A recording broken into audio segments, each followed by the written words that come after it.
guys, a very warm welcome to Study IAS. This is Tanvi Sharma and I welcome you all to our UPSC Prelims Enrichment Course 2020 जहां पर हम cover कर रहे हैं जितने भी इंपॉर्टेंट करंट अफेयर्स हैं फ्रॉम जून 2019 टू अप्रैल 2020.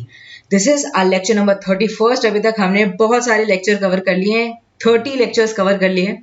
आपको उसमें जून, जुलाई, अगस्त, सितंबर, अक्टूबर इन सब के करंट अफेयर्स मिल जाएंगे. आज से हम स्टार्ट करने वाले हैं नवंबर के करंट अफेयर्स, ठीक है.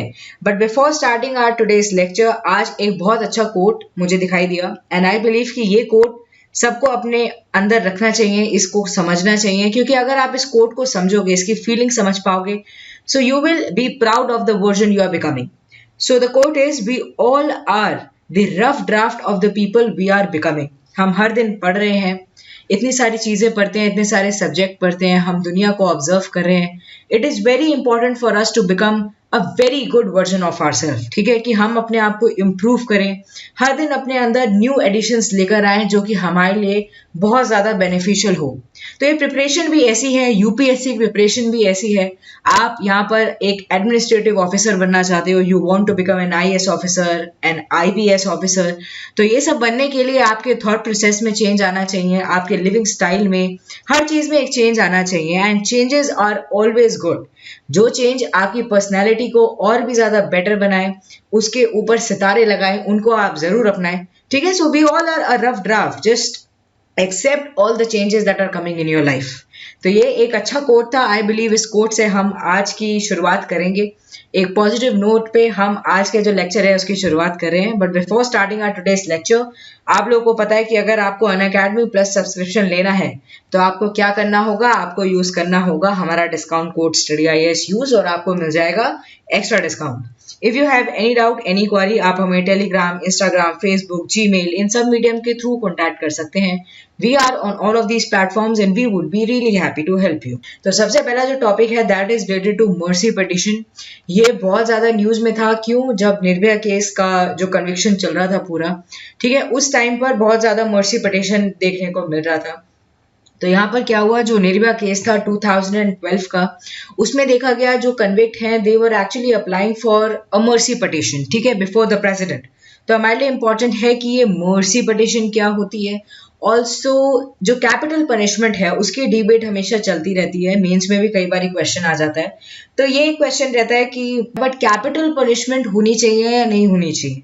काफी सारी कंट्रीज ऐसी हैं जिन्होंने इसको अभी तक एबॉलिश कर दिया है, बट कंट्रीज लाइक इंडिया वो मानती है कि rarest of the rarest cases में कैपिटल पनिशमेंट भी दी जा सकती है, and Nirbhaya case was one among them, ठीक है. कुछ सेक्शंस हैं आईपीसी के अंडर, जैसे 302, 376A जो कि सेक्सुअल असॉल्ट से डील करता है. इन सब में लिखा गया है कि अवार्ड देना चाहिए कैपिटल पनिशमेंट का, but supreme court ruled under 1983 की death penalty should be imposed only in the rarest cases. तो अभी हमारे देश में ऐसा होता है, ठीक है. Even if one of the convict applies for the mercy plea, it become applicable for all. यानी यहाँ पर 4 लोग थे, इन 4 में से कोई भी अगर मर्सी पिटीशन के लिए अप्लाई करता है तो वो सब पे एप्लीकेबल होगा. See, for seeking mercy petition, the death sentence by the session court must be confirmed by the high court. ठीक है, it is very important कि जो सेंटेंस हो वो हाई कोर्ट उसको कंफर्म करे, उसको फाइनल करे, ठीक है. उसके बाद ही वो फर्दर आगे डील कर सकता है. Okay, the death sentence convict has an option to appeal to the supreme court. उसके बाद वो क्या कर सकते हैं, एक हायर कोर्ट पर, सुप्रीम कोर्ट पर अपनी अपील डाल सकते हैं, ठीक है. If the supreme court either refuses to hear the appeal और अपहोल्ड द डेथ सेंटेंस, ठीक है, कि सुप्रीम कोर्ट ने कह दिया कि हम कोई भी ऐसी बात नहीं सुनेंगे, हम इस चीज को नहीं मानते, हम आपके जो डेथ सेंटेंस है उसको अपहोल्ड नहीं कर सकते, आपकी फांसी को अपहोल्ड नहीं कर सकते. उसके बाद जो वो इंसान है वो मर्सी पिटीशन के लिए अप्लाई कर सकता है before the President of India under article 72, और गवर्नर ऑफ द स्टेट अगर हाई कोर्ट से रिलेटेड है अंडर 161 आर्टिकल. ओके, तो सेशन कोर्ट की बात करें, district court is refer to as session court when it exercises it jurisdiction on the criminal matters. देखिए, district court होता है, सेशन कोर्ट होता है, दोनों में क्या डिफरेंस होता है. When it deals with the criminal matters it is called as the session court. तो ये कुछ चीजें हैं, अगर आपने लॉ करी है, आपका लॉ का बैकग्राउंड है, it is very easy for you. अगर आपने नहीं भी करी है तो ये कुछ चीजें हैं जो कि एक अवेयरनेस के तौर पर आपको पता होनी चाहिए कि सेशन कोर्ट क्या होता है एंड डिस्ट्रिक्ट कोर्ट क्या होता है, ठीक है. तो ये चीजें आपको पता होनी चाहिए. अब बात करते हैं about the grounds of appeal. In his or her mercy petition, the person concerned is required to state the ground कि वो क्यों चाह रहा है कि उसकी जो डेथ सेंटेंस है उसको हटा दिया जाए. These grounds may not have any value in the eyes of the law for exonerating the accused person from the offense, but they may play an important role in the release of the person by the president. कि president उनको release कर दे. हम सबको पता है president के पास काफी सारी powers होती हैं जिनको यूज कर कर वो ये जो sentences होते हैं इनको मोल्ड कर सकते हैं. तो इसी के लिए ये लोग ट्राई कर सकते हैं. The ground such as convicted person is the only bread earner of the family. ठीक है, ये कुछ grounds हो सकते हैं कि वो इकलौता इंसान हो जो कि कमा रहा हो अपने घर में, ठीक है, या फिजिकली वो फिट नहीं हो, उसकी एज हो, या even law was quite harsh और the court by chance committed any error. इस चीज को भी वो मान सकते हैं. May be taken into consideration. तो ये कुछ हो सकती हैं जो आप दलीलें सामने रख सकते हो, ठीक है, as ground of appeal for the mercy petition. Now supreme court ने Kehar Singh versus union of India 1988 case में इसमें बताया था, स्टैंड लिया था, हेल्ड किया था that grant of pardon by the president is an act of grace and therefore can not be claimed as a matter of right. ये एक राइट नहीं है. प्रेसिडेंट एज अ ग्रेस, ठीक है, इसको ले रहे हैं. ये कोई राइट नहीं है कि हर कोई इंसान जिसको डेथ पेनल्टी मिल गई है वो कहे कि नहीं ये तो मेरा राइट है, मैं तो मर्सी पिटीशन के द्वारा अपना ये जो सेंटेंस है इसको हटा के दूंगा. ऐसा नहीं होगा, ठीक है. Now need for the pardoning power, क्या नीड होती है इसकी? The philosophy underlining the pardoning power is that every civilized country recognizes and provides for the pardoning power as an act of grace. ठीक है, ग्रेस के तौर पर pardoning power दी जाती है, ह्यूमैनिटी के तौर पर दी जाती है कि हो सकता है लॉ से कोई गलती हो गई हो, कि जस्टिस देने में कोई गलती हो गई हो एंड उसको उसके बाद रेक्टिफाई किया जाए. तो there is always a scope कि हम उसको सुधार सकें. इसलिए ये पार्डनिंग का जो सिस्टम है ये अभी भी लाई करता है. The pardoning power is founded on the consideration of public good कि पब्लिक को कोई भी हार्म नहीं हो, ठीक है, पब्लिक वेलफेयर अगर है, इस तौर पर इसको अभी तक हम इसको एक्सरसाइज करते हैं. ओके, नाउ कॉन्स्टिट्यूशनल प्रोविजन की बात करें, आर्टिकल 72 के तहत पार्डनिंग पावर दी गई है प्रेसिडेंट ऑफ इंडिया को, जो कि कहता है कि प्रेसिडेंट ऑफ इंडिया के पास पावर है to grant pardon, deprive, respite, remission, punishment, suspend, remit और कम्यूट. पिछले आपने अगर लेक्चर्स देखे होंगे हमने दो बारी बहुत ही एक्सटेंसिव रूप से कवर किया है कि ये सारी पार्डनिंग पावर होती क्या है, रिस्पाइट का मीनिंग क्या है, पनिशमेंट का मीनिंग क्या है, ठीक है. तो आप उन सब लेक्चर्स को देख सकते हैं. उसमें हम ज्यादा टाइम नहीं इंडल्ज करेंगे क्योंकि पहले हम उसको कई बार डिस्कशन में ले चुके हैं. अभी हम कोशिश करेंगे कि हम मर्सी पिटीशन तक सीमित रहें एंड समझे कि ये मर्सी पिटीशन कब लिया जाता है, ठीक है. अब बात करते हैं आर्टिकल 161 के बारे में, that provide the governor of the state shall have power to grant pardon, deprive, respite or remission of punishment or to suspend, remit or commute the sentence of a person convicted by any offense against any law relating to the matter to which the executive power of the state extends. ठीक है, जब executive power of the state extend करता है उस time पर governor के पास भी ये पावर है. ये आप देख सकते हैं यहाँ पर पार्डन क्या होता है, कम्यूट क्या होता है, व्हाट इज रेमिशन, डिप्राइव, रिस्पाइट, ठीक है. एक इंपॉर्टेंट चीज जो कि आप याद रखना, a court martial is a trial in a military court of a member of the arm forces who are charged with breaking the military law. ठीक है, आर्म्ड फोर्सेस से रिलेटेड या कोर्ट मार्शल से रिलेटेड गवर्नर के पास power नहीं है, president के पास पावर है, ठीक है. ये चीज आप याद रखना. Now difference between the pardoning power of the president and governor, देखो ये चीज बहुत ज्यादा इंपॉर्टेंट है. आपके लक्ष्मीकांत में भी ये अलग से स्पेसिफाइड है, बट यहाँ पर आप समझिए इसको. अगर आपने अभी तक इसको समझने में आपको कहीं भी प्रॉब्लम हो रही है तो आज आपके सारे जितने भी डाउट्स हैं वो सारे क्लियर हो जाएंगे. तो सबसे पहले कि डेथ सेंटेंस के मामले में थोड़ा डिफरेंस है. प्रेसिडेंट जो है वो डेथ सेंटेंस का पार्डन दे सकते हैं, but governor has no power to pardon the death sentence. ठीक है, डेथ सेंटेंस को पार्डन नहीं दे सकते गवर्नर, ये चीज आप याद रखना.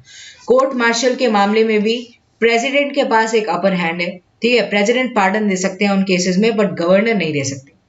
जुरिसडिक्शन की अगर हम बात करें, president exercises his judicial power for the punishment which is given under the law made by the union. ठीक है, वेयर जो गवर्नर होते हैं वो एक्सरसाइज करते हैं judicial power that is made by the state. तो ये एक डिफरेंस है ना. प्रोसीजर इन्वॉल्व में भी थोड़ा डिफरेंट है. A convict under the sentence of death is allowed to file a mercy petition within a period of 7 days. ठीक है, 7 days after the date on which superintendent of the jail inform him about the dismissal of the appeal and special leave to appeal by the Supreme Court. ठीक है, उसके 7 days बाद आप appeal कर सकते हैं. The petition are to be presented to the President of India. President of India के सामने petitions आती हैं, ठीक है, एंड वो उसके बाद कैबिनेट की एडवाइस सीख करते हैं.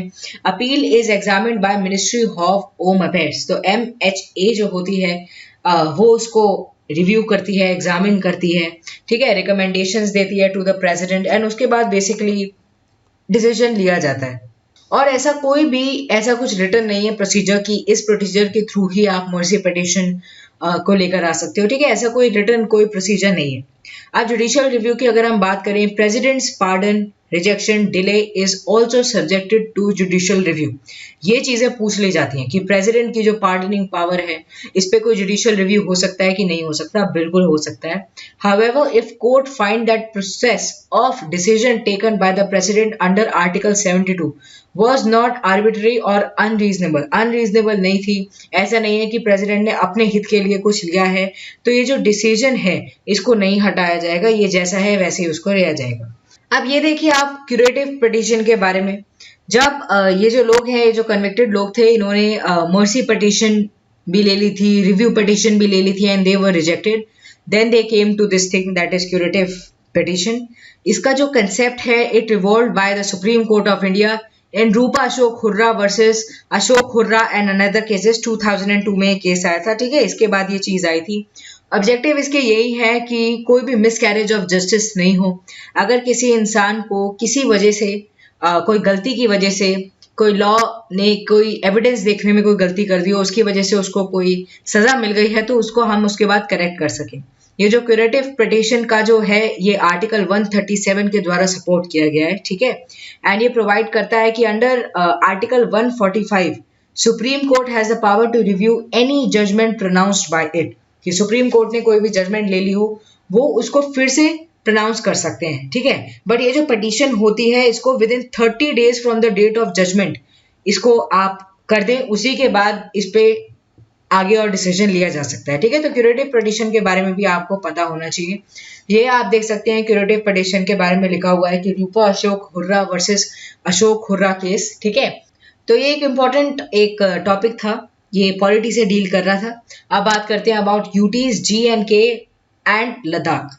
सबसे ज्यादा हिट टॉपिक 2019 का कि J&K एंड लद्दाख इनको एक अलग दर्जा दे दिया गया. ठीक है, राधा कृष्णन माथुर को अपॉइंट कर दिया गया as the first lieutenant governor of Ladakh and Girish Chandra Murmu को किया गया ऑफ जम्मू एंड कश्मीर. ठीक है, पहले जम्मू एंड कश्मीर कुछ ऐसा दिखता था. ठीक है, बट अभी जो 2019 में जो भी डिसीजंस लिए गए उसके बाद ये है J&K and this is Ladakh. 2 UTs बना दिए गए. जो लद्दाख है उसके पास लेजिस्लेटिव असेंबली नहीं है, whereas J&K have legislative assembly. ये मूव आते हुए नजर आया जब सेंटर ने स्क्रैप कर दिया provision of article 370. Okay, and Jammu and Kashmir को 2 में स्प्लिट कर दिया. एक है जम्मू एंड कश्मीर, दूसरा है Ladakh under J&K Reorganization Act of 2019. First time state has been divided into UTs. ठीक है, पहली बार ऐसा हुआ है. Kargil and Leh district form Ladakh. ठीक है, ये जो 2 डिस्ट्रिक्ट है इनको मिला के लद्दाख बनाया गया, वाइल जम्मू एंड कश्मीर का रीजन था उसको अलग किया गया. ठीक है, अभी इंडिया के अंदर 9 UTs एंड 28 स्टेट्स हैं.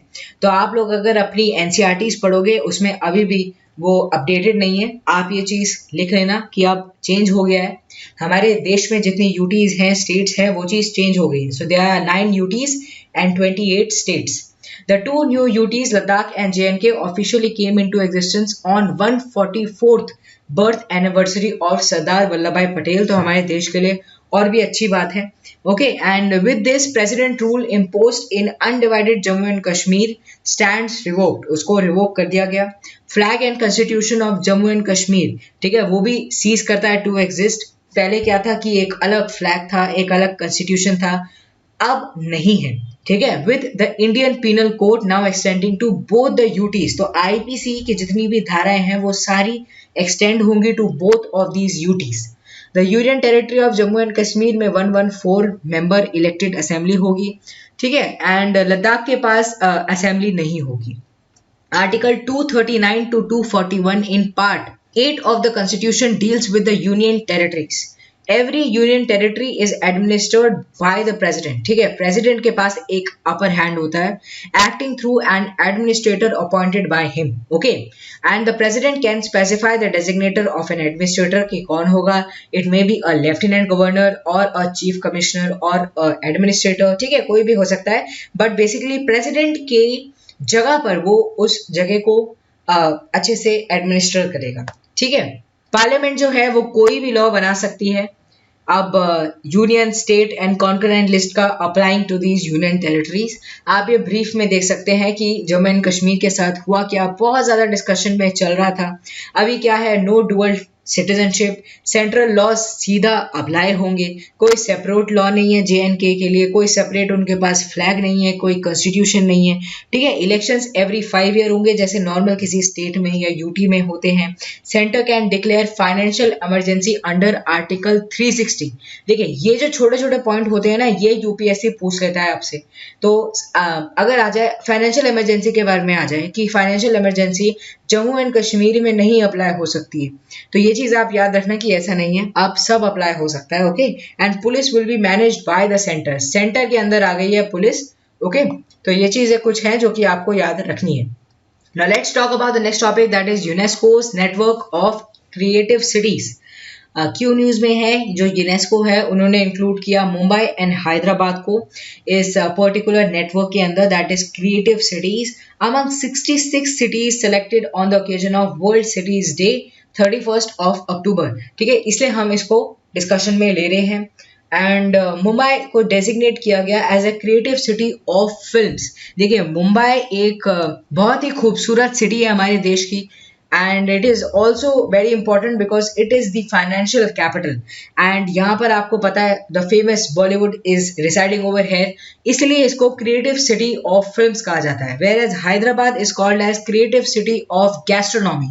तो आपके लिए important है what is gastronomy। gastronomy basically एक practice होती है जिसके द्वारा आप choose करते हो अच्छे अच्छे cuisines को, cooking habits को, eating good food, ठीक है। तो ये एक बहुत ही एक interesting बात है, ये तो gastronomy के लिए हैदराबाद को लिया गया है।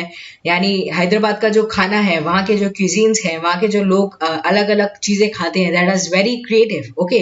आपने हैदराबादी बिरयानी के बारे में सुना होगा, it is very famous. Earlier Indian cities जैसे चेन्नई, वाराणसी को इंक्लूड किया गया था, ठीक है, ऑफ म्यूजिक, वाइल जयपुर को किया गया था फॉर सिटी ऑफ क्राफ्ट्स, ठीक है। जयपुर तो बहुत ज़्यादा इंपॉर्टेंट है फोक आर्ट्स के लिए, हम अपने आर्ट एंड कल्चर में भी पढ़ते हैं, ठीक है।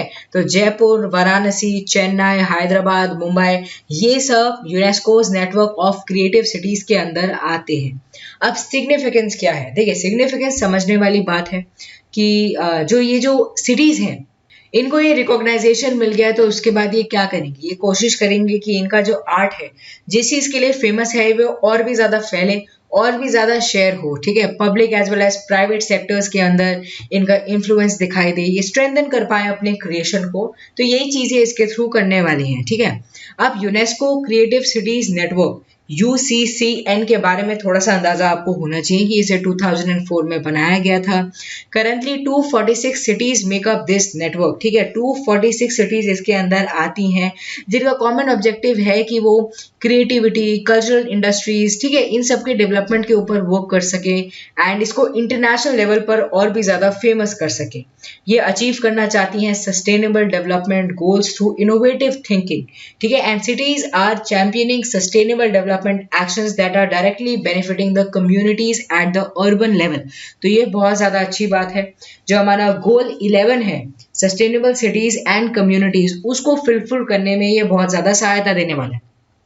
The network covers 7 creative fields जैसे craft and folk art, media, art, film design, gastronomy, literature, music, ठीक है। तो ये चीजें आपको पता होनी चाहिए कि क्रिएटिव सिटीज के अंदर क्या क्या चीजें आती हैं। फोक आर्ट आता है, मीडिया आती है, मीडिया भी आती है, ओके, फिल्म्स आती हैं, गैस्ट्रोनॉमी आती है, लिटरेचर, म्यूजिक, ओके। अब ये जो वर्ल्ड सिटीज डे था 31 अक्टूबर को बनाया, इसका थीम था changing the world, innovation and a better life for future generation, okay. चलिए आगे बढ़ते हैं अपने अगले टॉपिक की तरफ, जो कि बहुत ज्यादा डिस्कशन में लिया जा रहा था 2019 में। काफी सारी कंट्रीज में उथल पुथल मच गई इसकी वजह से, क्योंकि ये एक स्पाईवेयर है। एंड एक स्पाईवेयर तो किसी भी कंट्री के ऊपर नजर रख सकता है। एंड अगर आप किसी भी कंट्री के ऊपर नजर रख पा रहे हो तो आपको हर चीज के बारे में पता चल जाएगा कि उनकी मिलिट्री क्या लेना चाह रही है डिसीजंस, गवर्नमेंट क्या कर रही है, आपको हर चीज पता चल जाएगी। तो व्हाट्सएप ने एक फाइल किया law suit in US court against Israel's NSO group Pegasus, जो कि एक स्पाईवेयर है, जो कि क्या करेगा, व्हाट्सएप की जो कॉलिंग होती है, जो वीडियो कॉलिंग होती है, उसका जो लूप होल है उसका वो इस्तेमाल कर रहा है। अगर आप फोन भी नहीं उठाओ ये उसके अंदर घुस जाएगा, ठीक है। एंड काफी सारी इंफॉर्मेशन ये ले सकता है। Members spread across at least 20 countries, Africa, Asia, Europe, middle east, north America, ठीक है। ये सब इससे इन्फेक्ट हो चुके हैं, इस स्पाईवेयर से इन्फेक्ट हो चुके हैं। ये एक्सप्लॉइट करता है व्हाट्सएप वीडियो कॉलिंग फीचर को, ठीक है, एंड इंजेक्ट कर देता है spyware on the phone simply by ringing the number of target device. यानी आप फोन उठाओ नहीं उठाओ, ये आपके फोन के अंदर चला जाएगा, आपकी इंफॉर्मेशन ले लेगा। ऐसा भी हो सकता है आपका कैमरा ऑन हो जाए। So Pegasus is very dangerous for any country's cyber security, okay, and once Pegasus is installed ये हर चीज एसेस कर सकता है, आपके प्राइवेट डेटा, आपका कोई पासवर्ड आपने डाला हो, कोई कॉन्टैक्ट लिस्ट हो, calendar, text messages, voice calls, ठीक है, आपकी मोबाइल मैसेजिंग ऐप, हर चीज हो जाएगा। एंड आपके फोन को बंद भी कर सकता है, आपके फोन को खोल भी सकता है, switching on the camera, microphone, ये सारे काम कर सकता है। तो पेगासस एक स्पाईवेयर है। आपसे यूपीएससी पूछ सकता है व्हाट इज पेगासस, ये भी लिखा जा सकता है कि it is a vaccine to cure corona virus, ठीक है। तो आप उस समय कंफ्यूज मत होना कि अरे ये तो हमने सुना ही नहीं है। आप अगर ये लेक्चर सुन रहे हैं, अगर आप इस लेक्चर्स को कवर कर रहे हैं, बहुत पहले से आप इसको फॉलो कर रहे हैं, तो आपको पता होगा कि अभी तक हमने बहुत सारे करंट अफेयर्स कवर कर लिए।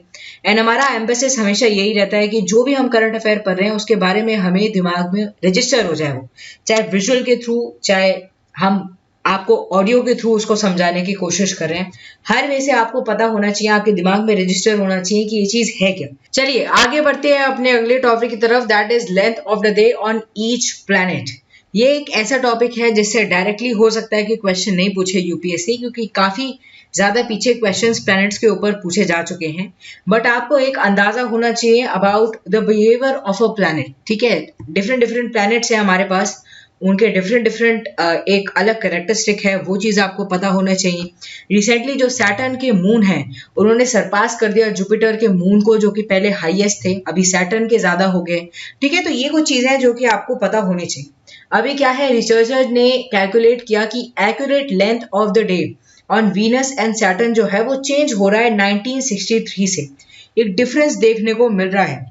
जो वीनस है उसका रोटेशन पीरियड में एक अनसर्टेनिटी दिखती है 9 सेकेंड्स की, वेराज जो सैटर्न है कैसिनी स्पेसक्राफ्ट के थ्रू, ठीक है, कैसिनी स्पेसक्राफ्ट करंट अफेयर में था, उसके थ्रू ये बताया गया कि सैटर्न में तो 6 मिनट्स का है with a rotation period of Saturn, ठीक है, रोटेशन पीरियड में 6 मिनट्स का आपको अनसर्टेनिटी दिखेगी। तो ये कुछ अनसर्टेनिटी है जो कि इनके दिन को हम एक स्पेसिफाई नहीं कर पा रहे हैं कि इतना टाइम में इनका दिन जो होता है एक पर्टिकुलर रोटेशन कंप्लीट हो जाती है, या इनसे रिलेटेड जितने भी इंपॉर्टेंट फिनोमिनाज हैं वो नहीं पता चल पाते, ओके। अगर हम बात करें सोलर सिस्टम की, सोलर सिस्टम में आपको पता है बीच में है हमारा स्टार सन, और उसके अराउंड 8 प्लैनेट्स मूव कर रहे हैं, ठीक है। It also consist of bodies such as comets, asteroid, meteoroids, ठीक है। अब कुछ फैक्ट जो आपको पता होने चाहिए कि मरकरी जो है it is nearest to the sun, इसकी कोई अपनी सैटेलाइट नहीं है, एंड 1408 आवर्स लेती है टू कंप्लीट अ रोटेशन। जो वीनस है इसको मॉर्निंग और इवनिंग स्टार कहते हैं।